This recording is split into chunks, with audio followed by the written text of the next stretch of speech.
அரசு பணி என்பது, இந்த அரசு மரியாதை என்பது இதையெல்லாம் ரொம்ப மலினமாக்கி விட்டார்கள். பழைய காலத்தில் பெரிய பதவியில் இருந்தவர்கள், ஆளுநராக இருந்தவர்கள், முதலமைச்சர்களாக இருந்தவர்கள், இத்தகையவர்கள் இறந்து போகின்ற போது அவர்களுக்கு அந்த அரசு மரியாதை செலுத்துவது என்கின்ற பழக்கத்தை வைத்திருந்தார்கள் வெள்ளைக்காரன் காலத்தில். அது துப்பாக்கியை தலைகளாக பிடித்து கொண்டு சுடுவான், அது என்ன செய்யும் என்று எனக்கு தெரியாது. அது வெள்ளைக்காரனுடைய பழக்கம். நாம் பூவளையங்கள் வைப்போம், மற்றவற்றையெல்லாம் செய்வோம் நம்முடைய பிணங்களின் மீது அல்லது செத்த தலைவர்களின் உடல்களின் மீது. அதற்கு பிறகு படிப்படியாக ஆரம்பித்து ஸ்ரீதேவியில் தொடங்கினார்கள், பிறகு சரோஜா தேவிக்கு செய்தார்கள், அப்புறம் விஜயகாந்துக்கு செய்தார்கள். இப்பொழுது வரிசையாக இனிமேல் எல்லாருக்கும் செய்யும்படி தூண்டுவார்கள். ஒவ்வொரு துறையிலும் வித்வான்களிலே இவர் பெரியவர், வீணை கச்சேரியில் அவர் பெரியவர், நடனத்தில் இவர் பெரியவர், நாட்டியத்தில் அவர் பெரியவர், சினிமாவில் நடிப்பதில் இவர் சிறந்தவர், அவர் டைரக்டர் என்று ஒவ்வொருவருக்கும் இப்படி ஒவ்வொரு துறையிலும் சிறந்தவர்களுக்கெல்லாம் போலீஸ் மரியாதை கொடுக்க வேண்டும் என்ற நிலை ஏற்படும். பிறகு போலீஸ்காரர்கள் போலீஸ் ஸ்டேஷன்களில் இருக்க மாட்டார்கள். யாராவது ஒரு இறந்து கொண்டிருப்பார், அவர்களுக்கு மரியாதை செலுத்த போவார்கள். அரசு அங்கீகரிப்பது என்பது ஒவ்வொரு துறையிலும் சிறந்தவர்களை அரசு அங்கீகரிப்பது என்பது பணங்கணம் கொடுத்து வசதியற்ற வித்வான்களை ஆதரிப்பது என்பது வேறு. ஆனால் இந்த இந்த இந்த மாதிரி பிறகு யார் முதலமைச்சருக்கு வேண்டியவர், யார் முதலமைச்சரின் கவனத்தை ஈர்க்கக்கூடியவர் என்பதை பொறுத்து இந்த மரியாதைகளெல்லாம் ஏற்படும். ஆக எதெல்லாம் தேவையில்லாத வேலையோ அதையெல்லாம் அரசுகள் செய்து கொண்டிருக்கின்றன. இவர்களுடைய தகுதிக்கு சிந்திக்கிறார்கள். சினிமாவிலிருந்து வந்த நடிகர் சினிமாக்காரர்களுக்கு போலீஸ் மரியாதை கொடுக்க நினைக்கிறார்.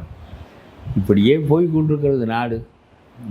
உனக்கு சொல்லுகிறேன், அரசு வேலை, அரசு மரியாதை இவற்றையெல்லாம் ஒரு கருத்துப்பட செய்த காலம் போய் நோக்கத்திற்கு செய்கின்ற காலம் வந்திருக்கிறது. முன்பெல்லாம் தமிழ் துறையில் வல்லவர்கள், எழுதுகின்றவர்கள், அவர்களெல்லாம் வறுமையில் இருப்பார்கள். அதனாலே அவர்களுக்கு ஒரு பரிசு கொடுத்து ஊக்குவிப்பது, அவருடைய புத்தகத்தை அரசு வாங்கி கொள்வது என்ற நிலைகளெல்லாம் அப்பொழுது இருந்தன. அறிவுத்துறையில் சிறந்தவர்களை போற்றுவது என்கின்ற பழக்கம் இருந்தது. இப்பொழுதெல்லாம் அவனுக்கு வேண்டியவனுக்கு கொடுப்பது என்று ஆகிவிட்டது.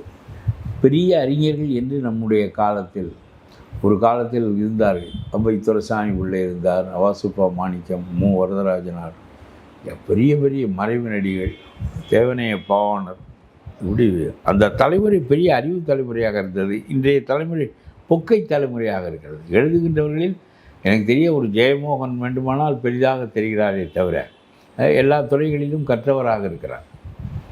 அது ஒரு பெரிய சங்கதி. ஒரு எழுத்தாளன் பலதுறை அறிவையும் பெற்றிருக்கின்ற போது அந்த எழுத்தின் கணம் கூடும். ஜெயமோகன் ஒரு ஆள் தெரிகிறது எனக்கு தெரிய, அப்படி ஒன்றும் பெரிதாக இல்லை. கவிஞர்களெல்லாம் பார்த்தாயானா நம்முடைய வைரமுத்துவை போல யாராவது ஒருவருக்கு ஜால்ரா அடித்து கொண்டு தங்களுடைய வசதிகளை அந்த அரசை வைத்து பெருக்கிக் கொள்வதை நோக்கமாக கொண்டவர்களாக இருக்கிறார்களே தவிர அரசு தவறு செய்கின்ற போது தட்டி கேட்கின்றவர்களாக இல்லை. பிசிராந்தையான் என்ற ஒரு புலவன் இருந்தான். பாண்டியன் அறிவுரை நம்பி கூடுதலாக மக்களுக்கு வரி விதித்து விட்டான். அவன் பாட்டுக்கு நோக்கத்துக்கு வரி விதித்து விட்டான். வரி விதித்தவுடன் கிழந்தெழுந்து விட்டார் பிசாந்தையார். இவ்வளவும் அவர் ஒரு குடிமகன். இப்பொழுதாக இருந்திருந்தால் ஒரு முதலமைச்சரை எதிர்த்து என்ன வரி போடுகிறாய் நீ, மக்களை நாசப்படுத்துகிறாயே என்று அவர் பாடுகிறார் பிசிராந்தையார். அப்பொழுது சொல்லுகிறார், ஒரு யானைக்கு வேண்டிய உணவை நாம் கவனமாக ஊட்டி கொடுத்தால் பல நாட்களுக்கு அந்த உணவு வரும். யானையையே நாம் நெற்களத்தில் நெல் வயலில் புகுற விட்டுவிட்டால் அதனுடைய வாய் புகுகின்ற நெல்லை விட கால் பெரிது கெடுக்கும். அதுபோல் அரசன் தகுதியற்ற முறைகேடான வரிகளை விதிப்பது என்பது யானை நேரடியாக நெல் வயலுக்குள் புகுந்து மிதித்து கெடுப்பது போல என்று கடுமையாக அந்த அரசனை சாடினார். அந்த அரசன் தன்னை மாற்றிக்கொண்டான். அவனே சிறந்த புலவன் தான் அந்த அரசனை. இப்படி பழைய காலத்தில் அரசனை, எல்லா அதிகாரங்களையும் பெற்ற அரசனை பார்த்து யானை புக்க புலம் போல தானும் உண்ணான் உலகமும் கெடுமே என்று பாடுவதற்கான ஆற்றல் அன்றைய புலவர்களுக்கு இருந்தது. ஆகவே அரசர்களும் என்ன நினைத்தார்கள், புலவர் பாடும் புகழினோ என்று தங்களை புலவர்கள் கொண்டாட வேண்டும், மதிக்க வேண்டும். அறிவுடையவர்கள் புலவர்கள். இப்பொழுது பாட்டெழுதி தெரிந்தவனெல்லாம் புலவனாக இருக்கிறான் என்பது வேறு. அறிவுடையவர்களாக இருந்தார்கள், அவர்கள் போற்ற வேண்டும் என்று கருதினார்கள். இப்பொழுது எல்லாமே மாறிவிட்டது. சும்மா வேண்டியவனுக்கு பரிசு கொடுப்பது, அரசாங்க பதவிகளை கொடுப்பது, அரசு மரியாதைகளை கொடுப்பது, இந்த மந்திரிகளுக்கே மாண்புமிகு என்று எதற்காக போட வேண்டும் என்று நான் நினைப்பேன். சும்மா அந்த சட்டமன்ற பேச்சுக்களை கேட்டால் ஒரு நிமிடத்துக்கு ஒரு முறை சபாநாயகர், மற்றவர்கள் மாண்புமிகு உறுப்பினர், மாண்புமிகு மந்திரி, ஐயோ, அந்த ஒரு வார்த்தை தான் நம்முடைய காதில் மோதிக்கொண்டே இருக்கும். என்ன மாண்புமிகு, எதற்கு என்று கேட்கிறார். வெள்ளைக்காரன் என்ன செய்தான், பதவியில் இருக்கிறான், அவனுடைய தகுதி மக்களுக்கு தெரியாது. பதவியில் இருக்கிற காரணத்தினாலே ஹிஸ் எக்ஸலன்சி என்று அவன் தன்னை அழைக்குமாறு கட்டாயப்படுத்தினான். ஹானரபிள் ஜட்ஜை, நீதிபதியை நாற்காலியில் உட்கார்த்து விட்டால் அவர் யுவர் ஆனர் என்று தான் சொல்ல வேண்டும். இதெல்லாம் வெள்ளைக்காரன் ஏற்படுத்திய பழக்கங்கள். மதிப்புக்குரியவரை மாண்புமிகு என்று சொல்லுங்கள், தகுதி வாய்ந்த சான்றாளர்களை மாண்புமிகு என்று சொல்லுங்கள். அவர்களை சொல்வதில்லை இந்த மக்கள். பதவியில் இருக்கின்றவனைத்தான் சொல்லுகிறார்கள். பதவியில் யாரெல்லாம் இருக்கிறார்கள்? நம்முடைய நிதியமைச்சர் கொலை வழக்கில் சம்மந்தப்பட்டவர் மரியம் வில்சனா, அவர் பேர் என்ன, மரிய வில்சன். அவர் புதுச்சேரியில் அண்ணன் அண்ணி ஆகியோருடன் ஏற்பட்ட சொத்து தகராறின் காரணமாக அவர்களை கொலை செய்ய போனார் என்று சொல்லி வழக்கு பதிவு செய்யப்பட்டு அவர் பிணையில் விடுவிக்கப்பட்டு அந்த வழக்கு நடந்து கொண்டிருக்கிற நிலையில் அமைச்சராகிவிட்டார். இப்பொழுது நீதிமன்றத்திற்கு செல்ல மாட்டேன் என்கிறார். சரி, எதற்காக இதையெல்லாம் சொல்லுகிறேன் என்றால், குற்ற வழக்குகளில் தொடர்புடையவர்களையெல்லாம் நாம் பெரிய பொறுப்பிலே உட்கார வைப்பது என்பது நாட்டில் அந்த பொறுப்பின் மீதே மரியாதை இல்லாமல் போய்விடும். இனி 7 கோடி பேர் இருக்கிறார்கள் நாட்டில். உனக்கு ஒரு மந்திரி ஆக்குவதற்கு 30 பேர் தான் தேவைப்படுகிறது. இதில் ஒருவன் யோக்கியனாக உனக்கு தென்படவில்லை, கண்ணுக்கு புலப்படவில்லை என்றால் அது என்ன அரசு என்று கேட்கிறேன். எல்லாவற்றிலும் கீழ்நிலையை அரசு பண்பு நிலைகளில், பழக்க வழக்கங்களில், நேர்மையில், பிறவற்றிலெல்லாம் தொட்டு விட்டது. இருந்தாலும் நம்முடைய முதலமைச்சர் நேர்மையாக ஆழ்வேன் என்று இடைவிடாமல் சொல்வது என்பது பாராட்டுக்குரியது தான். இந்த வார்த்தையை வாயால் சொல்வதற்கு கூட 50 ஆண்டுகளில் எந்த கட்சியும் தயாராக இல்லை. ஊழலை பொறுத்து கொண்டு தான் உடன்பாட்டு கட்சிகளெல்லாம் கூடவே இருந்தன. அந்த ஊழலில் ஒரு பகுதி இவர்களுக்கும் போய் சேர்ந்தது. இவர்களுக்கும் கொடுத்தார்கள், அவர்களும் வாங்கி கொண்டார்கள், பெற்றுக்கொண்டார்கள். இத்தகைய நிலையில தான் தமிழ்நாடு அரசு நடந்தது. இப்பொழுது வந்திருக்கின்ற முதலமைச்சர் ஊழல் இல்லாமல் நான் நடத்துவேன் என்று சொல்வதே பாராட்டுக்குரியது. அவரளவுக்கு வாங்கவில்லை என்பது மட்டுமல்ல, பிறரையும் வாங்க விடாமல் செய்ய வேண்டும். ஆனால் அவர் என்ன செய்கிறார் என்றால், தகுதியற்றவர்கள், ஊழலில் மிகுந்தவர்கள், இவர்களையெல்லாம் அவருடைய பதவியை ராஜினாமா செய்தவருக்கு போதிய எம்எல்ஏக்கள் இல்லை. ஆகவே இந்த எம்எல்ஏக்களை விசில் சின்னத்தில் உருவாக்கி கொள்ள வேண்டும். ஆக ஏற்கனவே பதவியில் இருக்கின்ற பலரை ராஜினாமா செய்ய வைக்க வேண்டும். பிறகு காலியான இடத்தில் இவர்களை நிறுத்தி விசில் சின்னத்தில் அவர்களை வெற்றி பெற வைத்து தன்னுடைய கட்சியை பெரும்பான்மை கட்சியாக ஆக்கி கொள்ள வேண்டும். இவருக்குள்ள சிக்கல் என்ன என்றால், திருமாவளவன் போன்றவர்களெல்லாம் அப்பொழுதுக்கு எப்பொழுது காலை வருவார்கள், நெருக்கடி கொடுப்பார்கள். இவனை ஐஜியாக போடு, அவனை எஸ்பியாக போடு, அவனை டிஜிபியாக போடு என்றெல்லாம் இடையராது பரிந்துரைக்கின்றவர்கள் அவர்கள். அவனை செக்ரட்டரியாக போடு, பிறகு அவன் மூலம் காரியங்களை செய்து கொள்ளலாம் என்ற அடிப்படையில் நெருக்கடி கொடுக்கிறார் என்று நினைக்கிறார்கள். விடிந்தால் எழுந்தால் இவர் கொடுக்குற நெருக்கடி தாங்க முடியவில்லை. ஆகவே நாமே கூட்டணி அரசு என்கின்ற மாபெரும் கொள்கையை நான் தான் உருவாக்கினேன் என்று திருமாவளவன் இடைவிடாமல் சொல்லிக்கொண்டார். 15 ஆண்டுகளாக நான் சொன்னேன், இப்பொழுது நடைமுறைக்கு வந்துவிட்டது, என்னுடைய கருத்து காலங்கடந்தாவது நிலை பெற்றிருக்கிறது என்று இடையறாமல் சொல்லுகிறார். நான் சொல்லுகிறேன், இதுவரையிலும் எல்லாருக்கும் தனி பெரும்பான்மை இருந்தது. ஆகவே அவர்கள் அதற்கு வர வேண்டிய தேவையில்லை. எப்பொழுது பிச்சை எடுக்க வேண்டியது இருக்கிறது என்றால், உன்னிடம் போதாமை இருக்கிற போது தான் பிச்சை எடுக்க வேண்டியிருக்கிறது. ஆகவே இப்பொழுது உன்னிடம் போதாமை இருக்கிறது. ஆகவே வேற ஆளுகளை சேர்த்துக் கொள்ள வேண்டிய கட்டாயம் இருக்கிறது. முன்னாடியே கொள்கை முடிவுன்னு அறிவிச்சிட்டார். அதை எதை கூட்டணியில் பங்கு, ஆட்சியில் பங்கு, அதிகாரத்தில் பங்கு விஜய் அவர் சொன்னார். அவரை எடுத்துக்கொண்டார்களா? அவருடைய கொள்கையை எந்த கட்சியாக அதை ஏற்றுக்கொண்டதா? எல்லாருக்கும் பெரும்பான்மை இருக்கிற போது எதற்காக இவன் ஏற்றுக்கொள்கிறான் அந்த கொள்கையை? பெரும்பான்மை இல்லாத போது ஏற்றுக்கொள்வார்கள். ஆகவே இவருடைய கொள்கையாக ஏன் இவர் அறிவிக்கிறார்? 2% வைத்திருக்கிறவர் என்றைக்காவது நாடாள முடியுமா? என்றைக்காவது ஆட்சிக்கு வர முடியுமா? அப்புறம் இவர் என்ன பெரிய கூட்டணி? அது 2% வைத்திருக்கிறவங்கெல்லாம் ஒரு மந்திரி அரை மந்திரி கொடு என்பதற்காக இவர்கள் உண்டாக்கி கொண்ட கொள்கை அது. ஆகவே பெரும்பான்மையுடைய கட்சிகள் அதை ஏற்க மறுத்து விட்டன. இப்பொழுதும் விஜய் இவர்களை போன்றவர்களுடைய பிடுங்கல் தாங்க முடியாமல் தான் தனி பெரும்பான்மை பெற முயலுகிறார். இதிலிருந்து திருமாவளவன் கொள்கை தோற்றுவிட்டது என்பது மட்டுமல்ல, முன்பு இவர் ஏன் விஜய் நாங்கள் அரசியல் பங்கு தருகிறோம் என்று சொல்ல வேண்டிய நிலை ஏற்பட்டதென்றால் தானாக வெற்றி பெற முடியாது என்று அவர் கருதினார். ஆகவே அவர்களெல்லாம் இழுப்பதற்காக சொன்னார். ஆனால் எவனுமே வரவில்லை. இவர் கரையேறுவார் என்பதில் எவனுக்கு நம்பிக்கை இல்லை. ஆகவே எவனும் வரவில்லை. ஆனால் இவர் ஏறத்தாழ கரையேறி விட போகிறார் என்கிற நிலை வந்த பிறகு அங்கிருந்தவனெல்லாம் இங்கு ஓடி வந்து விட்டான். இப்பொழுது நாட்டில் இருக்கிறவனெல்லாம் சேருகின்ற கட்சியாக அவருடைய கட்சி ஆகிவிட்டது. ஆகவே எதற்காக இதை நான் சொல்கிறேன் என்றால், பிறகு இந்த கூட்டணி தர்மத்தை காலகாலத்திற்கும் கொண்டு செலுத்துவோம் என்கின்ற நிலைப்பாடு இப்பொழுது விஜய்க்கு இருப்பதாக எனக்கு தெரியவில்லை. அவர் தனி பெரும்பான்மையை பெறுவதற்காகத்தான் இருக்கின்றவனெல்லாம் ராஜினாமா செய்ய வைக்கிறார். நான் சொல்கிறேன், இந்த 10 பேருடைய ஆதரவு இருக்கின்ற போது உங்களுடைய ஆட்சி கவிழாது. ஆகவே நீங்கள் வேறு யாரையும் ராஜினாமா செய்ய வைக்கவோ தவறாக அவர்களுக்கு வாக்குறுதிகளை கொடுக்கவோ வேண்டிய தேவை இல்லை. ஏன் கொடுக்க வேண்டிய நிலைமை ஏற்படுகிறது? இந்த கரூர் விஜயபாஸ்கர் இவரெல்லாம் என்ன டிரான்ஸ்போர்ட்டில் இந்த ஆட்களெல்லாம் அடித்தாடி, அது மட்டுமல்ல இந்த குட்கா விஜயபாஸ்கர் என்றே அவருக்கு புகழ்பெற்ற பெயர் இருக்கிறது. குட்கா வழக்கில் சம்பந்தம், குட்காவை கடத்துவது வரையிலும் குட்காவால் மக்களுக்கு நேருகின்ற தீங்குக்கு அளவே இல்லை என்று போலீஸை இடையராது முடுக்கி கொண்டிருக்கிற போது ஒரு மந்திரியாக இருக்கிறவன் தன்னுடைய பதவியை வைத்து இந்த வேலையை செய்திருக்கிறான். அவனை போன்றவர்களெல்லாம் ராஜினாமா செய்ய வைத்தால் அவர்களை வேறொரு சலுகை கேட்பார்களா மாட்டார்களா? எதற்காக அவன் ராஜினாமா செய்ய வேண்டும்? அவன் ஒரு கட்சியில் இருக்கிறான், அவன் பாட்டுக்கு இருந்து விட்டு போவானா இல்லையா? அவன் எதற்காக வந்து நான் ராஜினாமா செய்கிறேன், உங்களுக்கு என்ன, நான் என்னுடைய வேட்டியை உரித்து தருகிறேன், உங்களுடைய தோளில் போட்டுக்கொள்ளுங்கள் என்று சொல்ல வேண்டிய தேவை என்ன இருக்கிறது? ஏதோ ஒரு எதிர்பார்ப்பு இருக்கிறது. என்ன எதிர்பார்ப்பு என்றால், அவர்களின் மீது உள்ள வழக்குகளை முடுக்கி விடக்கூடாது. இவன் பதவியை இழந்து விட்ட பிறகு இவன் மந்திரி ஆக முடியாது. இவன் எம்எல்ஏ ஆவதற்கு இவனுக்கு மறுபடியும் இடம் கொடுக்க போவதில்லை.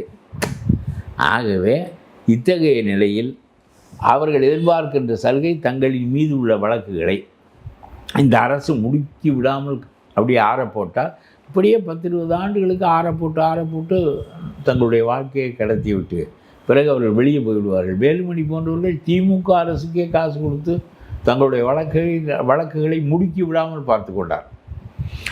இப்பொழுது இந்த அரசுக்கு நுழைகிறார்கள். ஆகவே தவறான மனிதர்களை எதற்காக நீங்கள் கட்சியில் சேர்த்துக் கொள்கிறீர்கள்? தவறான மனிதர்களுக்கு ஏன் வாக்குறுதி கொடுக்கிறீர்கள்? ஒரு நேரிய மனம் உங்களிடம் இருக்கின்ற போது அரசியலுக்காக நீங்கள் இதை செய்தால் கொஞ்ச நாள் செய்வீர்கள், பிறகு தோற்று போய்விடுவீர்கள். ஆனால் உண்மையிலேயே இந்த நாட்டை நேர்மைப்படுத்த வேண்டும், ஆட்சியை நேர்மைப்படுத்த வேண்டும் என்று நீங்கள் நினைத்தால் நான் பாராட்டுகிறேன். இப்படி சிந்திப்பதற்கும் சொல்வதற்குமே ஆள் இல்லை. ஆனால் இதை ஒரு அரசியலாக திமுகவை ஒதுக்கி வைக்கின்ற அரசியலாக மட்டும் நீங்கள் செய்கின்ற போது, இன்னொன்றில் நீங்கள் முரண்பாடாக நடந்து கொள்ளும்போது, நான் கேட்கிறேன், வேலுமணி ஊழலுக்கும் செந்தில் பாலாஜி ஊழலுக்கும் என்ன வேறுபாடு? அனிதா ராதாகிருஷ்ணனுடைய ஊழலுக்கும் குட்கா விஜயபாஸ்கர் ஊழலுக்கும் என்ன வேறுபாடு? கரூரில் நேற்று அந்த விஜயபாஸ்கரை மேடை ஏற்றுகிறீர்கள். அவர் உடனே காலகாலத்திற்கும் கார் உள்ள அளவும், கடல் உள்ள அளவும், நீர் உள்ள அளவும், நிலம் உள்ள அளவும் விஜய் தான் ஆழ்வார் என்று சொல்லிவிட்டார். அவர் ஒன்றே மட்டும் சொல்லவில்லை, கடவுளினுடைய இடத்திற்கே விஜய் போய்விட்டார், கடவுள் கீழே இறங்கி விட்டார் என்று சொல்லவில்லை. என்ன நோக்கம் அவர்களுக்கெல்லாம்? தாங்கள் செய்திருக்கின்ற ஊழல்கள், அவற்றின் காரணமான தண்டனைகள் முடுக்கி விடப்படக்கூடாது. இத்தகைய பேரத்தை ஒரு முதலமைச்சர் ஏற்றுக்கொள்ள வேண்டிய தேவையில்லை. இல்லாவிட்டால் மக்களை ஒன்று இந்த 10 பேருடைய புடுங்கலோடு நீங்கள் ஆட்சியை நடத்துங்கள். இல்லாவிட்டால் நீங்கள் மக்களிடம் போய் போதிய பெரும்பான்மை இல்லை, திமுக காரனை சேர்த்து கொள்வதில் எனக்கு விருப்பம் இல்லை, ஏனென்றால் அதிமுகவிலிருந்து எவன் வருகிறான்? காலகாலமாக எம்ஜிஆரிடமும் அம்மாவிடமும் நன்றியோடு இருந்தவன் வரவில்லை, ஊழல் செய்தவன் தான் வருகிறான். எதற்கு ஒரு ஊழல் செய்தவனை நாம் அரவணைத்து கொண்டு இன்னொரு ஊழல் செய்தவனை தண்டிக்க வேண்டும்? அப்படியானால் உங்களுக்கு ஒரு கொள்கையில் உறுதிப்பாடு இல்லை என்பது பொருளாகும். எதையும் அரசியலுக்காக செய்கிறீர்கள் என்று பொருளாகும். அரசியலுக்காக செய்கின்ற ஒரு நன்மை, ஒரு கருதுகோள் நீண்ட காலம் நிலை பெற்று நிற்காது, வெற்றியும் பெறாது.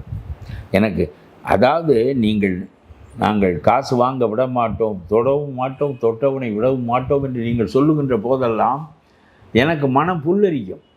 இந்த வார்த்தையை கேட்பதற்காகத்தான் என்னை போன்றவர்கள் அரசியலே நான் சொல்லுகிறேன், யார் வேண்டுமானாலும் நாடாளட்டும். எனக்கு நாம் பதவிக்கு வர வேண்டும், நம்முடைய கட்சி வர வேண்டும், நாம் ஒரு இடத்துல அதிகாரத்தில் இருக்க வேண்டும் என்பதெல்லாம் முக்கியமில்லை.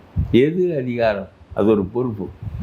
நேர்மையாக இருக்க நினைக்கின்றவனுக்கு அது ஒரு பொறுப்பு, அது ஒரு சுமை.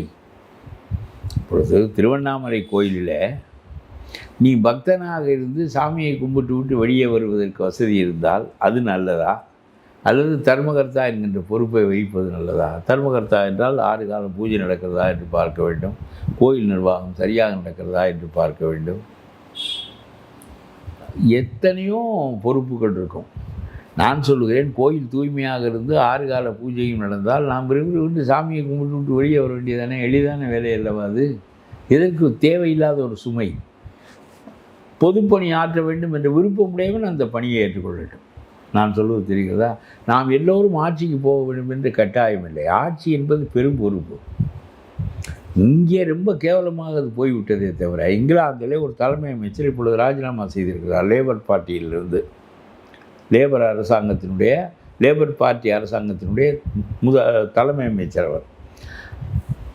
இவருடைய ஆட்சியில் இந்த கடந்த 2 ஆண்டு காலத்தில் விலைவாசிகள் அதிகமாக ஏறிவிட்டன, மக்களுடைய வாழ்க்கை சுமையாக மாறிவிட்டது, எல்லா கொள்கைகளிலும் ஒரு தளர்ச்சி தென்படுகிறது, ஆட்சியை ஊக்கத்தோடு அவரால் கொண்டு செலுத்த முடியவில்லை என்றவுடன் லேபர் கட்சி சொல்லுகிறது, உன்னால் இந்த கட்சி மறுபடியும் தோற்றுவிடக்கூடாது, ஆகவே நீ வெளியேறி அடுத்த பொறுப்புக்கு நாங்கள் வருகிறோம் என்று சொல்லி 2 ஆண்டுகளில் ஒரு தலைமை அமைச்சரை வெளியேற்றிவிட்டு அதே கட்சியில் வேறொரு பொறுப்புக்கு வருகிறார்.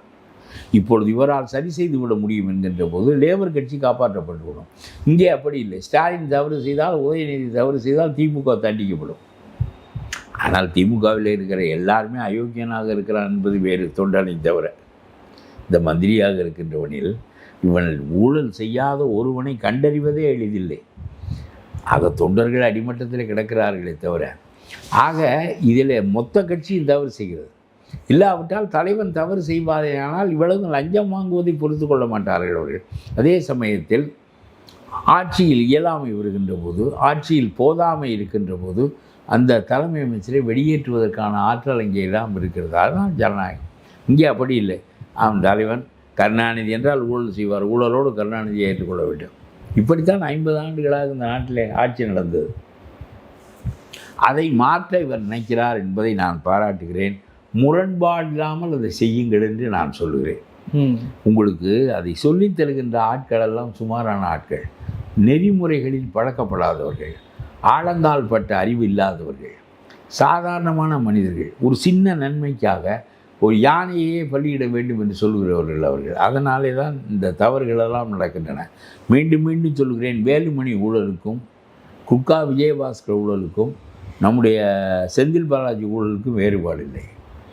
எல்லாரும் யார் தவறு சொல்லும்போது மட்டும் சேர்த்து சொல்லுகிறீர்கள், தீய சக்திகளும் தீர்ந்து போன சக்திகளும் என்று. அப்புறம் தீர்ந்து போன சக்திகள் இருக்கின்றவர்கள் மட்டும் உங்களுக்கு ஏன் நினைக்கிறார்கள்? அவர்களை எதற்காக நீங்கள் அரவணைத்து சென்று அவர்களுடைய ஊழல்களை பொறுத்து கொண்டு? ஏனென்றால் உங்களுக்கு எம்எல்ஏ இடங்கள் காலியாக வேண்டிய கட்டாயம் இருக்கிறது. உங்களுக்கு ஒரு தேவை ஏற்படுகின்ற போது வழியில்லாத வழியில் நீங்களும் போகிறீர்கள் என்று சொன்னால், நேரடியாக லஞ்சம் வாங்குவதும் தப்புத்தான். தவறானவனை அரவணைத்து கொண்டு அவனிடம் ஒரு நன்மை பெறுவதற்காக நாம் ஒரு நன்மையை அவனுக்கு விட்டு கொடுப்பது என்பதும் தப்புத்தான். நான் சொல்லுகிறேன், அவன் தப்பு செய்தவனை பூரா இடு. அவ்வளவு பேரும் தப்பு செய்திருக்கிறான். மின்சார மந்திரி, போக்குவரத்து மந்திரி, நீர், எல்லா மந்திரியும், அவ்வளவு மந்திரியும் தப்பு செய்திருக்கிறான். அவனுடைய ஊழல்களெல்லாம் நீ கிளறுகிறாய், வெளிவருகின்ற போது எவன் தப்பு செய்தாலும் சரி, அதிகாரி தப்பு செய்தாலும் சரி, மந்திரி தப்பு செய்தாலும் சரி, அவர்களெல்லாம் நீதிமன்றத்தில் நிறுத்தி வழக்குகளை முடுக்கி 2 ஆண்டுகளுக்குள் வழக்குகளை முடித்து சிறைக்கு அனுப்பு. இந்த பொன்முடிக்கு 3 ஆண்டு தண்டனை கொடுத்தார்கள், அவருடைய மனைவிக்கும் கொடுத்தார்கள். பாவம், அந்த அம்மா என்ன செய்வார்கள்? இவர் எழுதி வைத்த சொத்துக்கு அவர்கள் தண்டனை அடைய வேண்டியிருந்தது. இன்றைக்கும் இந்த வழக்கை முடித்து உள்ளே அனுப்ப முடியவில்லையே. எந்த வழக்கை 30 ஆண்டுகளுக்கு முன்னால் நம்முடைய நீதிமன்றங்கள் முடித்து அவர்களை தண்டித்ததாக வரலாறே இல்லையே. நம்முடைய சட்டங்களாலும் நீதிமன்றங்களாலும் ஊழலை ஒழிக்கவே முடியாது, அரசியல்வாதிகளின் ஊழலை ஒழிக்கவே முடியாது. மீண்டும் மீண்டும் மீண்டும் நிறுத்தி வைப்புகள், ஸ்டேஸ் வில் கண்டினியூ. இப்படியே தான் நடந்து கொண்டே இருக்கும். 11 ஆண்டுகளுக்கு பிறகு ஆவண்ண ராஜாவும் கனிமொழியும் 2வது நீதிமன்றத்தில் இருக்கிறார்கள். இவர்கள் சுப்ரீம் கோர்ட் பெஞ்சுக்கு போய் இவர்கள் தண்டிக்கப்படுகின்ற போது இவர்கள் இருக்க மாட்டார்கள். நம்முடைய இன்சஃபிஷியன்ட் ஜுடிஷரி, நான் சொல்லுகிறேன், நான் சலித்து போய் சொல்லுகிறேன், நம்முடைய சட்டங்கள் டூத்லெஸ் லா. சட்டத்திற்கு வலிமை இருக்கும், அந்த சட்டம் அப்படித்தான். அவன் ஆட்சியாளனை தன்னை கட்டி கொண்டு துரைமுருகன் மீது 2002 வழக்கு வந்தது, தண்டிக்கப்பட்டார். அவருடைய காலத்தில் அதை உதறிவிட்டு ஒன்றுமில்லாமல் ஆக்கிவிட்டார்கள். மீண்டும் வழக்கு எடுக்கப்பட்டது. இன்னி எத்தனை ஆண்டுகள் நடக்கும்? இது நல்ல போக்கே இல்லை. இதை ஒழுங்குபடுத்த நம்முடைய நீதிபதிகளால் முடியவில்லை, நம்முடைய ஆட்சியாளர்களால் முடியவில்லை. ஏனென்றால் 50 ஆண்டுகளாக ஏன் முடியவில்லை என்றால் திமுகவும் அதிமுகவும் மாறி மாறி வந்தது. ஆகவே இப்படித்தான் அவர்கள் ஓட்டி கொண்டிருந்தார்கள். இப்பொழுது உனக்கு சட்டத்தில் என்ன போதாமல் இருக்கிறதோ அதை நிறைவேற்ற முடியாதபடி நீயும் தப்பாக இருக்கிறாயே. உனக்கு ஒரு சின்ன தேவை வந்தவுடன் அதிமுகவில் இருக்கிற தீர்ந்து போன சக்தி என்று சொல்லிக்கொண்டு அவனிலே ஊழல் செய்தவனெல்லாம் அவன் தான் ராஜினாமா செய்வான், எம்எல்ஏ பதவி வேறு எவன் செய்வான்? உனக்கு இந்த திருமாவளவன் போன்றவர்கள் கொடுக்கின்ற தொல்லை தாங்க முடியவில்லை என்றவுடன் சொந்த கட்சிக்காரன் தேவைப்படுகிறது. நீ பைய கூட்டணி கட்சிகளை உதறி விடுவாய், எனக்கு தெரியும். தனி கட்சி ஆட்சிக்கு போய்விடுவாய். தனி கட்சி ஆட்சிக்கு போவதற்காகத்தான் இந்த ஊழல் மந்திரிகளை எல்லாம் அரவணைத்து கொண்டு அவனை பதவி விலக வைக்கிறாய். அதற்கு மாற்றாக அவர்களுடைய குற்றங்களை மன்னிக்கிறாய், அவர்களுடைய வழக்குகளை ஊறப்போடுகிறாய்.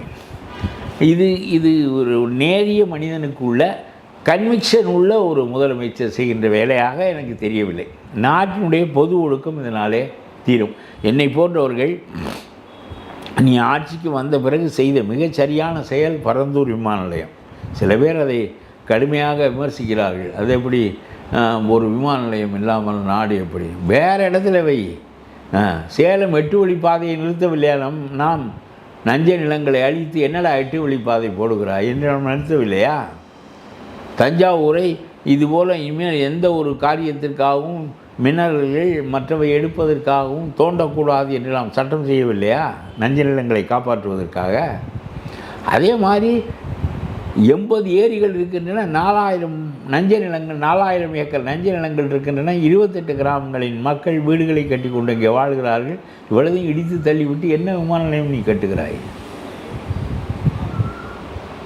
விமான நிலையம் கட்டுவதற்கு கரெக்டு நிலங்களை தேர்ந்தெடு. முன்பு ஸ்டாலின் அரசு சுற்றி இடங்களை வாங்கி வைத்து கொண்டு அந்த இடத்தை தேர்வு செய்து மக்களுடைய வேதனை முக்கியமில்லை, எனக்கு என்னுடைய சொத்துக்கள் விலையேறுவதுதான் முக்கியம் என்று செய்த முடிவை நீ மாற்றி அமைத்ததை நான் வரவேற்கிறேன். நீ சரியானது செஞ்சால் வரவேற்பதற்கு நான் தயாராக இருக்கிறேன்.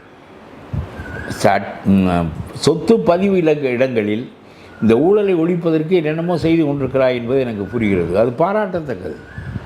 நான் சொத்து வாங்குகிறேன், ஒருவன் இருக்கிறான், தேவைப்பட்டவன் இருக்கிறான், தேவையுடையவன் வாங்குகிறான். இதற்கு பதிவு அலுவலருக்கு எதுக்கு பணம் கொடுக்க வேண்டும்? இத்தனை % எத்தனை எதற்கு பணம் கொடுக்க வேண்டும்?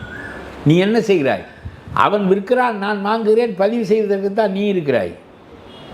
நீ அரசு அதிகாரி. எங்களுடைய யாருக்கு எந்த சொத்து உரியது பதிவு செய்யப்பட வேண்டும், இல்லாவிட்டால் குழப்பங்கள் ஏற்படும். இதை செய்வதற்கு எதுக்கு உனக்கு பணம் கொடுக்க வேண்டும்?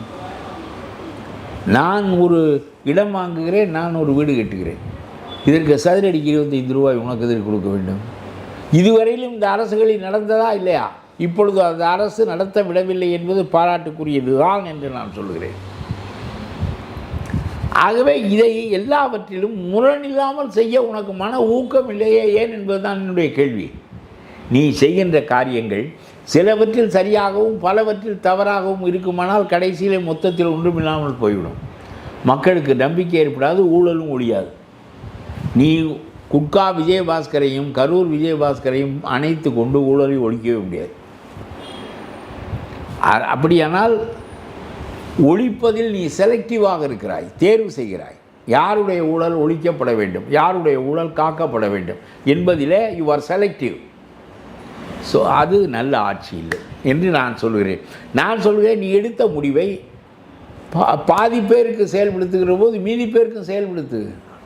அதுதான் நாட்டிலே ஒழுக்கத்தை கொண்டு வர உதவுமே தவிர, இன்னும் 2 ஆண்டுகள் இந்த கூட்டணி கட்சியை வைத்து கொண்டே நடத்து, எல்லாவற்றிலும் ஊழலை நீ ஒழித்து விட்டாய் என்றால் தானாக 234 இடங்களில் 233 இடங்களில் வெற்றி பெறுவாய்.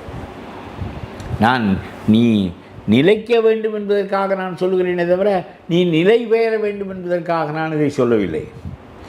இதையெல்லாம் சொல்வதற்கு உண்மையில் எனக்குள்ள எந்த பற்றும் அடிப்படையில்லை. நாடு நாரி போய் கிடக்கிறது. எவனோ ஒருவன் கொஞ்சம் குப்பையை ஒழுங்குபடுத்தினால் எல்லா குப்பையும் ஒழுங்குபடுத்தி விடு என்று சொல்கிறேன். இதில் தேர்வு செய்யாதே என்று சொல்கிறேன்.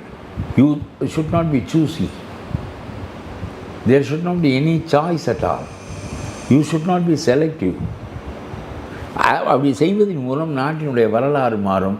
ஒரு நடிகர் நாடாள வந்தபோது இந்த நாடு தூய்மை அடைந்தது என்பது பெரிய வரலாறாக இருக்கும். நீ இந்த முரண்களை வைத்து கொண்டு உனக்கு செந்தில் பாலாஜி ஊழல் மட்டும் கசக்கும், நம்முடைய குட்கா விஜயபாஸ்கருடைய ஊழல் இனிக்கும் என்றால் நீ நினைக்கின்ற அந்த நிலைப்பாட்டை நாட்டில் ஏற்படுத்த முடியாது. காலப்போக்கில் மக்கள் நம்பிக்கை இழந்து விடுவார்கள். கரூர் விவகாரத்தில் ஒரு மிகப்பெரிய நாடகம் நடந்திருக்கு.